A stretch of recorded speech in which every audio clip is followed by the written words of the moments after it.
비행기를 이용하다 보면 생각지 못한 일들을 경험할 때가 있습니다. 저도 2번 정도 경험을 했는데 한 번은 인천공항을 출발해서 미국 샌프란시스코 공항에 도착을 해야 되는데 태평양 한가운데쯤 됐습니다. 5시간 비행을 했으니까 10시간, 11시간 정도 비행을 하면 도착하는데 5시간 비행하고 한 후에 태평양 한가운데서 엔진 하나가 고장나면서, 당시 엔진이 4개였는데 하나가 고장나면서 일본으로 회항을 하게 되었습니다. 그때 비행기가 엔진 4개 중에 하나가 고장났는데 얼마나 심하게 흔들리는지 모릅니다. 그러면서 다시 회항을 해서 일본 어느 공항에 도착을 하게 되었고요. 또 한 번은 인천공항에 도착을 해야 되는데 착륙할 때쯤 됐는데 한국에 와서 보니까 날도 그때가 좀 어둑어둑해지는 저녁이었고 바람도 좀 불었는 것 같고 비도 내리고 있었습니다. 그런데 착륙을 시도하는데 3번 만에 착륙을 하게 되는데 한 번 접근하다가 다시 이 기체가 흔들리지요. 그러면서 착륙하지 못하고 다시 이륙을 하게 됩니다. 그러면서 또 한 10분 정도 선회를 하고 다시 2차 시도하고 2차 시도도 실패하고 다시 선회 후에 3번째 만에 착륙을 하게 되었습니다. 짧은 순간이었지만은, 그리고 일본으로 돌아갈 때는 5시간 더 비행을 해야 되기 때문에 꽤 긴 시간이었지요. 근데 그 안에서 할 수 있었던 것은 앉아서 하나님께 기도하는 것 외에는 아무것도 없었습니다. 이번 연말에 항공 참사로 인하여서 많은 사람들이 정말 내일처럼, 동변상련 내일처럼 느끼면서 연말을 무겁게 보내지 않았나, 그런 생각이 들고, 저 역시 그때 경험했던 짧은 순간들이었지만은 그런 경험들을 하면서 그 안에 타고 있었던 수많은 사람들이 얼마나 불안해했을까, 얼마나 초조해했을까. 대참사가 일어났는데 많은 사람들이 다 같은 마음을 느끼고 마음이 아파하고 정말 참담한 심정을 가졌잖아요. 그 와중에 사람들이 공분을 사는 일들이 일어나게 되었지 않습니까? 온라인 커뮤니티에 참사 희생자의 유족들을 모욕하는 그런 글들이 실리게 됐습니다. 댓글로 실리게 됐는데 차마 이야기하기가 너무 어려워요. 이런 내용들입니다. 아마 보셨겠지요? 어떤 내용이 실렸냐 하면, 유족들만 횡재하네, 보상금 받을 생각에 속으로는 싱글벙글 할 듯, 돈 많이 받겠네, 완전 신났겠네, 놀러 갔던 사람들 왜 추모하느냐, 몇백 명 죽었다고 왜 애도하냐. 누가 적었는지는 몰라요. 남성인지 여성인지도 모르고 이 사람의 나이가 어떤지도 모릅니다. 어린아이가 장난을 했는지 아니면은 미숙한 청소년이 장난을 해서 그 댓글을 남겼는지 잘 모르겠습니다. 그렇지만은 이 와중에도 이런 글을 남긴 사람들, 이 얼마나 의외의 반응입니까? 보상금 받아서 그 보상금 쓸 수 있겠습니까? 사용 못합니다. 저는 이번 유족 대표의 딸이 자기 아버지 유족 대표로서, 그분은 보니까 동생을, 바로 밑에 있는 동생을 이번 참사 때 잃게 되었는데 유족 대표로 일을 하면서 참 수고도 많이 했습니다. 유족들 앞서서 일을 하니까 얼마나 고충이 더 많겠습니까? 근데 그 딸이 아빠와 나눈 그런 대화 통화, 참 가슴이 아프더라고요. 눈물이 날 정도로 마음이 아프더라고요. 딸이 그런 말을 합니다. 아빠, 안 하면 안 돼? 그 일 안 하면 안 돼? 왜? 또 무슨 글이 달렸냐? 그러니까 사람들이 아빠를 보고 사기꾼이래. 그러면서 이 딸이요, 울먹이면서 그런 말을 하는데 참 가슴이 아프더라고요.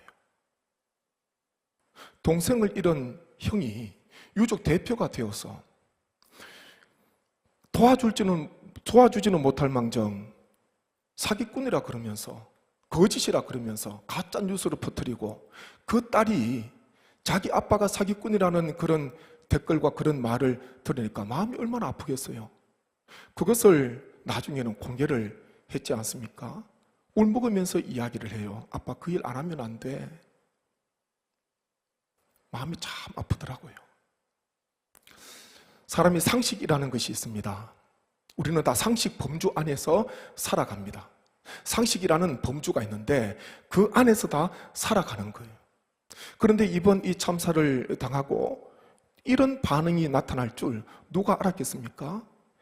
2차 가해자들 아닙니까? 너무나 고통스럽고 마음이 너무 아프더라고요. 이루 말할 수 없을 정도로 그런 고통의 시간들을 그 유족들이 지금도 보내고 있지 않을까 그런 생각을 하게 됩니다. 로마서 12장 15절 말씀 한번 보시죠. 같이 한번 읽겠습니다. 즐거워하는 자들과 함께 즐거워하고 우는 자들과 함께 울라. 잠언 24장 17절 18절 같이 읽겠습니다. 내 원수가 넘어질 때에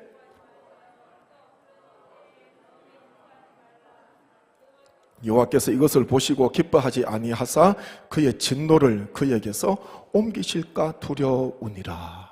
아멘. 나를 그렇게 고통스럽게 하고 나에게 큰 아픔을 주고 상처가 주는 그 원수도 넘어지거나 엎드러지면은 즐거워하지 말고 기뻐하지 마라. 하나님께서 말씀하십니다. 왜냐? 하나님께서 그것 기뻐하시지 않는데요. 첫째는 하나님께서 싫어하신대요. 내 원수가 잘못됐다, 내 원수가 넘어졌더라, 엎어졌더라, 이제 끝났구나, 그 소식 들었을 때에 기뻐하지 말라는 것입니다.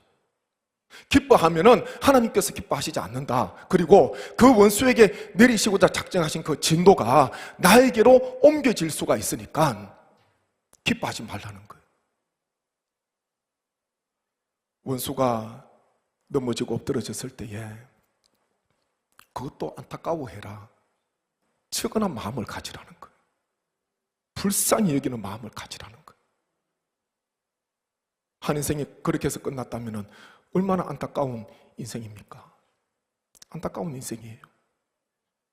다윗은 자기를 그렇게 죽이려고 했던 사울 왕, 자기 아들들과 함께, 세 아들과 함께 길보아 전투에서 마지막 정사를 하게 되는데 그 소식 듣고 난 뒤에 다윗이 안도의 한숨을 내쉬는 게 아닙니다.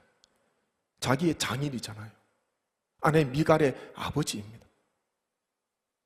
사랑하는 요나단도 죽었고 장인 사울도 무너지게 되었고 그 소식 듣고 난 뒤에 이 다윗도요 마음에 얼마나 큰 활로레를 지어가지고 애가를 부르지 않습니까? 마음에 큰 아픔이 있었어요. 자기를 그렇게 10년이 넘는 세월 동안 죽으려 했던 사람인데 죽고 난 뒤에 마음에 큰 아픔과 고통이 찾아오게 되었습니다. 우리는 감정에 따라 반응하는 삶이 아니라 하나님의 뜻에 따라 반응하는 삶을 살아야 됩니다. 그런데 이게 참 어려워요. 우리는 감정에 휩쓸리기가 쉽고 하루에도 감정이 얼마나 많이 곤두박질 치는지 모릅니다. 이 감정, 내가 컨트롤하고 내가 통제할 수 있을 것처럼 보이지만은 쉽지가 않아요. 내 감정, 내가 추스르기 쉽지 않습니다. 그때마다 우리는 감정이 아니라 내 감정에 귀를 기울이는 것이 아니라 하나님의 말씀에 기울이고 하나님의 뜻에 우리는 귀를 기울이면서 하나님의 뜻에 반응하는 삶을 살아가야 됩니다. 그게 하나님께서 기뻐하시는 모습입니다. 바울은 로마서 1장에서 이방인들의 죄를 낱낱이 덜추어냅니다. 이방인들의 죄를 덜추어낼 때에 유대인들은 아마 그 1장을 읽으면서 안도의 한숨을 내쉬었을 거예요. 이방인들, 마땅히 하나님의 진도를 받아야지, 하나님의 심판을 받아야지 안심했을 수도 있습니다. 그런데 로마서 2장으로 넘어오게 되면 바울은 유대인들의 죄를 지적합니다. 유대인들의 죄. 유대인들은 율법을 가지고 교사와 선생의 자리에 있었지만, 선생의 자리에서 가르치는 일을 했지만 정작 자기 자신을 가르치지 못했습니다. 그리고요, 유대인 때문에 하나님의 이름이 이방인 중에서 모독을 받게 되었고, 지난주 수요일에 말씀을 나누었듯이 보이는 육신의 할례를 행하고 그것을 중시하는 표면적 유대인이 참 유대인이 아니라 보이지 않는 마음의 할례를 행하고 하나님의 뜻에 순종하며 살아가는 이면적 유대인이 참 유대인이다.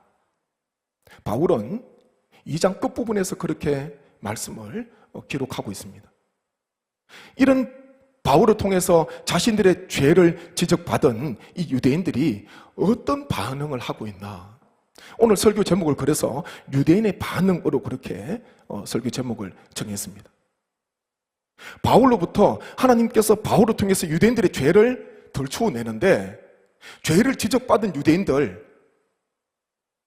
통에 자복하고 하나님 앞에 회개하며 바울에게 우리가 어찌할꼬, 그렇게 회개의 모습으로 나온 것이 아니라 오늘 읽은 1절부터 8절 말씀에 보게 되면은 의외의 반응으로 나타나는 것을 우리가 알게 되는 것입니다. 제가 크게 두 가지로 묵상하면 좋겠는데요, 먼저 1절 2절 말씀 한번 보시죠. 1절 2절 같이 읽겠습니다. 그런즉 유대인의 나음이 무엇이며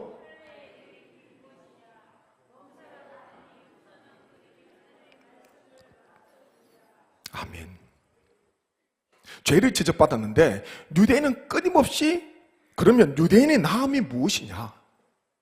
유대인하고 이방인하고 죄라는 동일선상에서 지금 바울이 다루고 있는데, 이방인의 죄, 유대인의 죄 똑같이 하나님 앞에서 죄를 지금 언급하고 꼬집지 않습니까? 그거 들으면서 그러면 유대인의 나음이 무엇이냐, 할례의 나음이 무엇이냐, 그때도 끊임없이 유대인들은 표면적 유대인, 이것을 붙들고 있었습니다.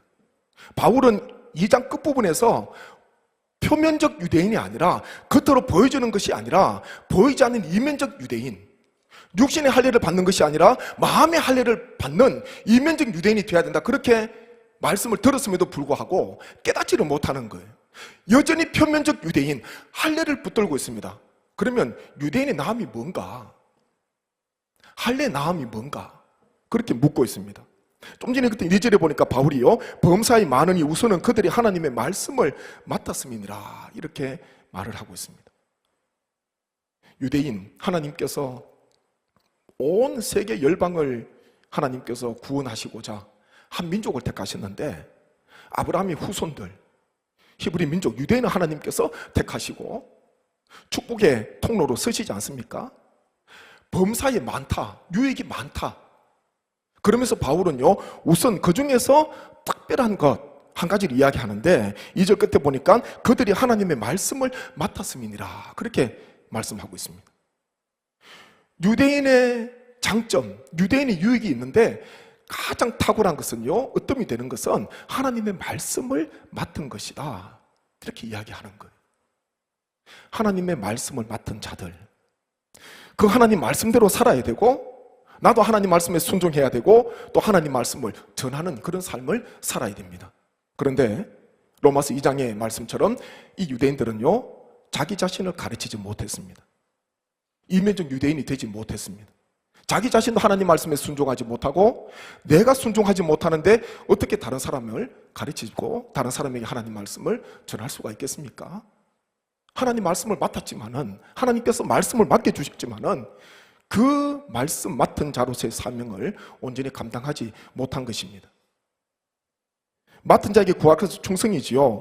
고린도전서 4장 2절 말씀 같이 읽겠습니다. 그리고 맡은 자들에게 구할 것은 충성이니라. 아멘.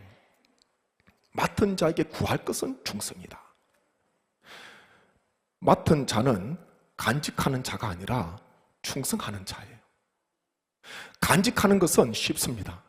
그런데 그것을 가지고, 맡은 것을 가지고 충성하기란 굉장히 어렵습니다. 한 달한테 받았던 종, 그 종은 간직했지 충성하지 않았습니다. 그래서 주인께로부터 악하고 게으른 종아, 책망을 받았지 않습니까? 받은 것을 땅에 간직해 두었습니다. 그것을 가지고 충성해야 되는데 충성하지 않았어요. 하나님께서 유대인들에게 말씀을 맡겨주셨는데, 율법을 주셨는데, 그렇다면 하나님께서 율법을 주실 때에 하나님께서는 그 율법을 맡은 유대인들에게 하나님께서 원하시는 삶이 있다는 것입니다. 하나님께서 기대하시는 바가 있다는 거예요.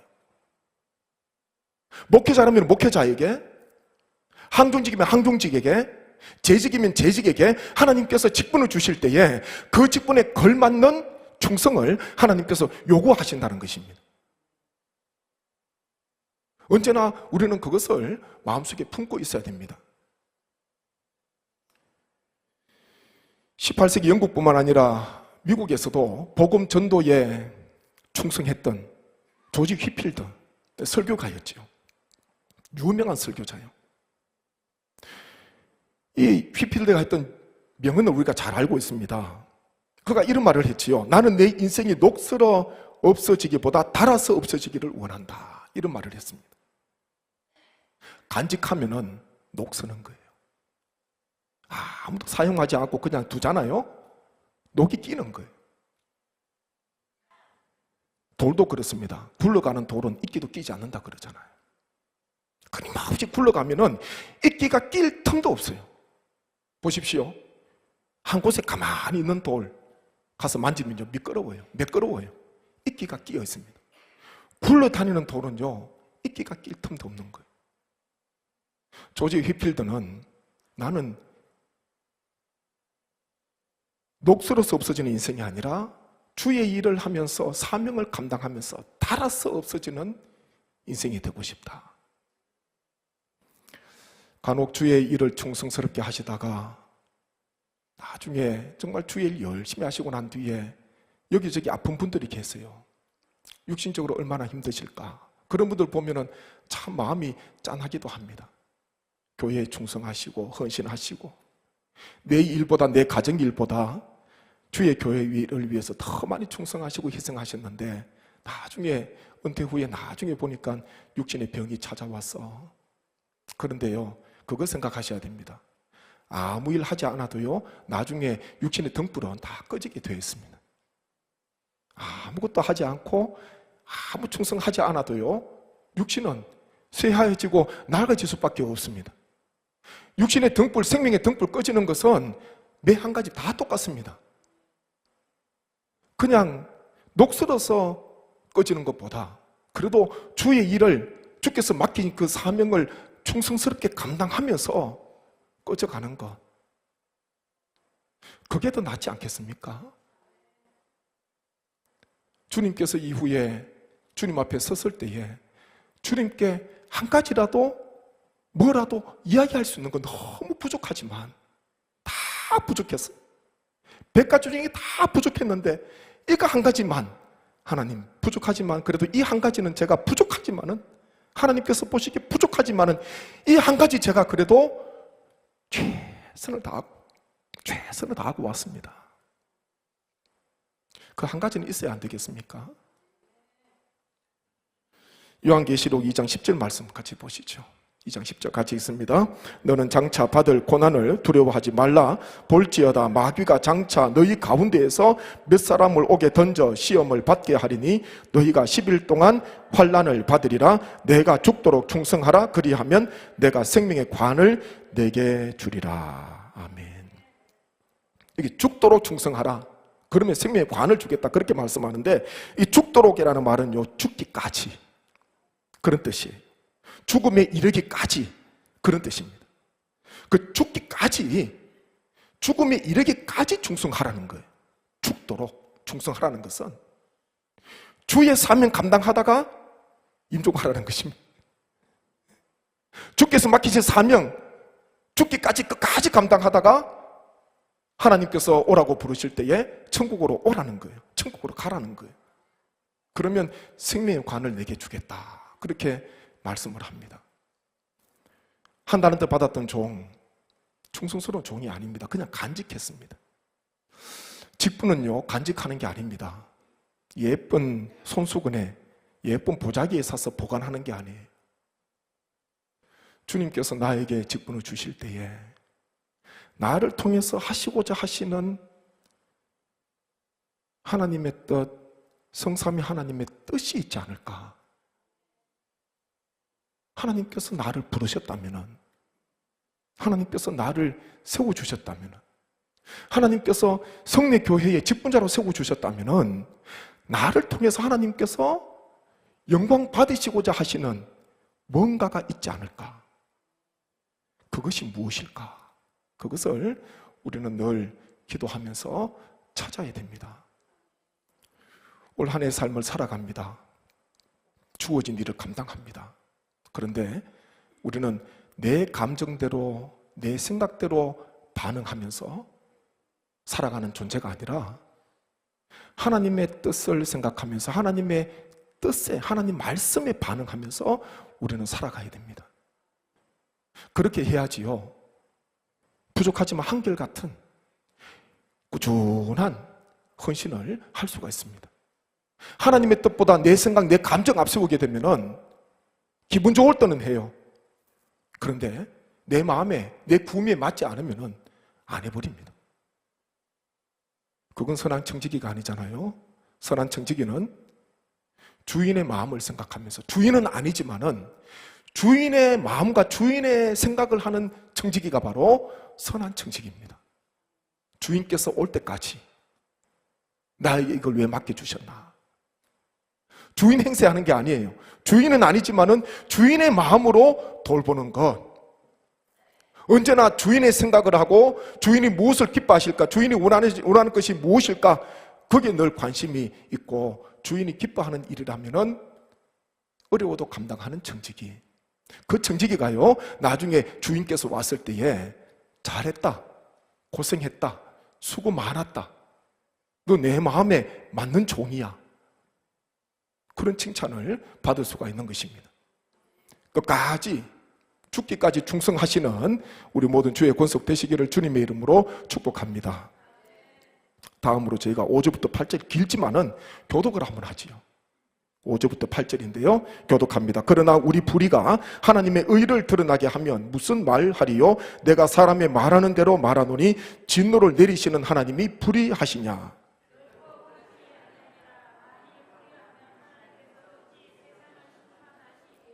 그러나 나의 거짓말로 하나님의 참되심이 더 풍성하여 그의 영광이 되었다면 어찌 내가 죄인처럼 심판을 받으리요? 또는 그러면 선을 이루기 위하여 악을 행하자 하지 않겠느냐? 어떤 이들이 이렇게 비방하여 우리가 이런 말을 한다고 하니 그들은 정죄 받는 것이 마땅하니라. 아멘. 이 말씀이 어려운 말씀인데 한마디로 요약하면 그거예요. 유대인들이 나의 불의로 인해서 하나님의 의가 드러난다면, 그리고 나의 거짓말을 통하여서 하나님의 영광이 나타난다면 그거 괜찮지 않습니까? 그런 말이에요. 그래서 바울은 좀 전에 8절 뒷부분에 그렇게 이야기를 합니다. 8절에 보니 그러면 선을 이루기 위하여 악을 행하자 하지 않겠느냐, 그렇게 말한 거예요.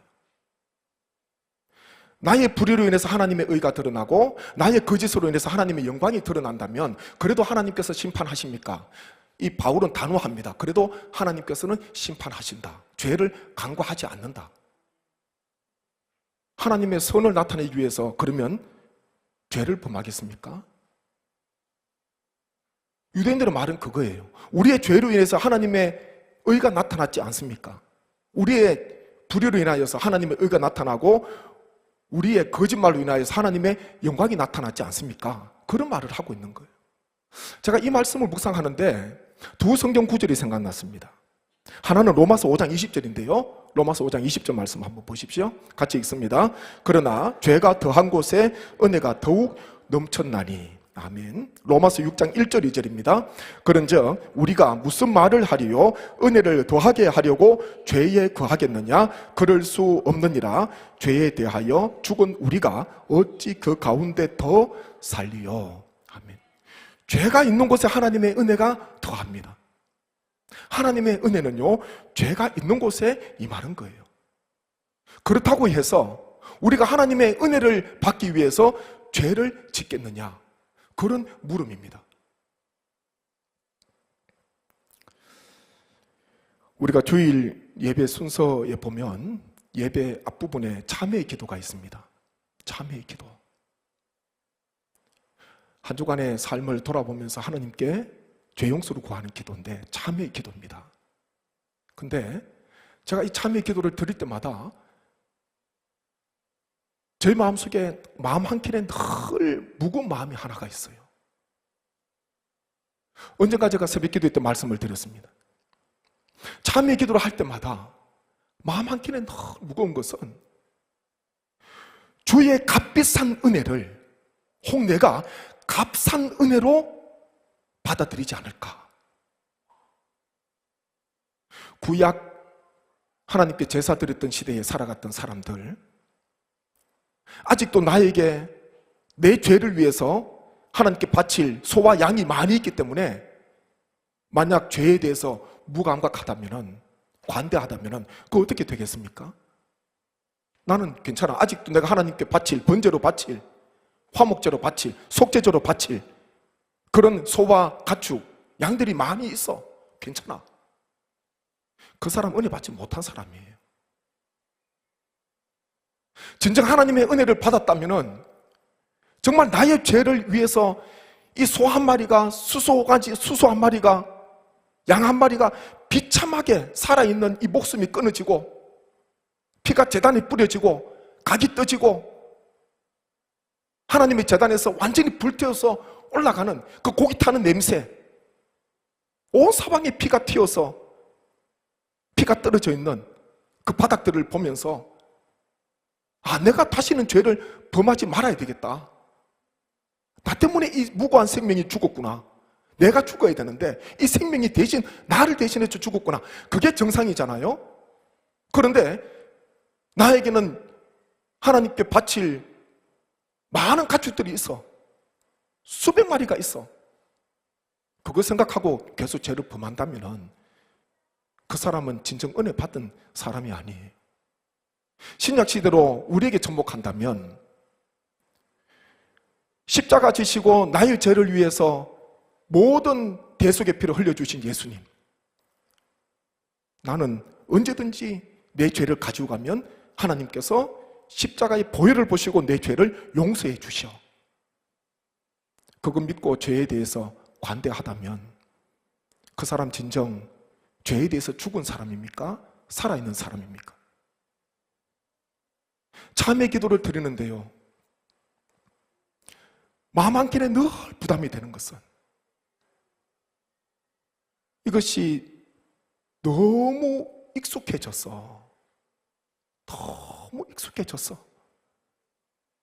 지난 주일날 드렸던 그 기도 오늘 또 하고 있고, 또 한 주간 생각 없이 살아가다가 죄를 경계하고 죄를 멀리하고 다시 같은 죄를 범치 않아야 되는데 또 바쁜 나머지 일상에 쫓기면서 살아가다가 또 주일날 와서 지난 주일날 드렸던 그 참회 기도를 또 똑같이 하고 있고 다음 주일날 또 그렇게 하고 있고,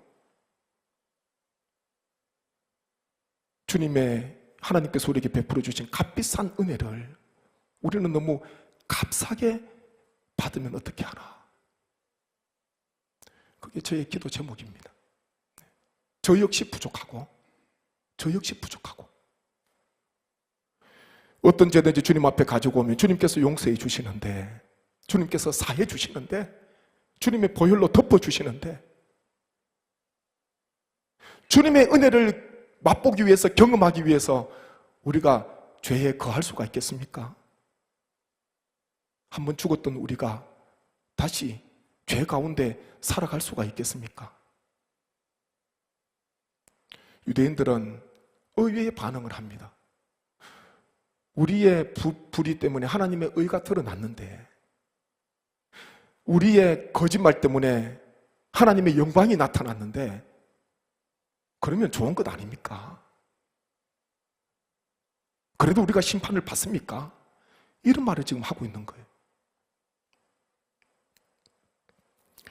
좀 전에 읽은 2절, 로마서 6장 2절 끝부분에 그렇게 이야기합니다. 그럴 수 없느니라 죄에 대하여 죽은 우리가 어찌 그 가운데 더 살리요.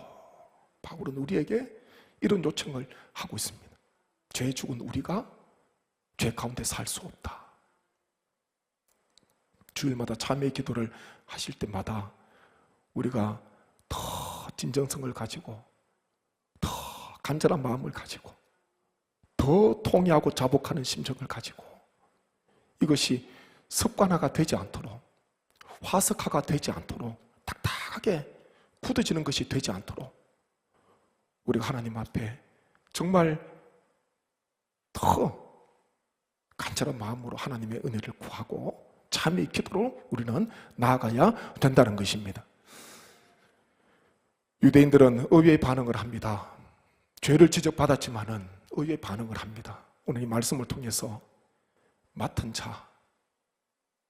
맡은 자에게 구할 것은 충성이다.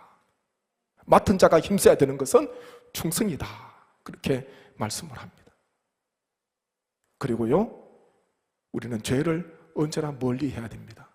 바울의 고백처럼 범사에 헤아려 좋은 것을 취하고 악은 그 모양이라도 버려라.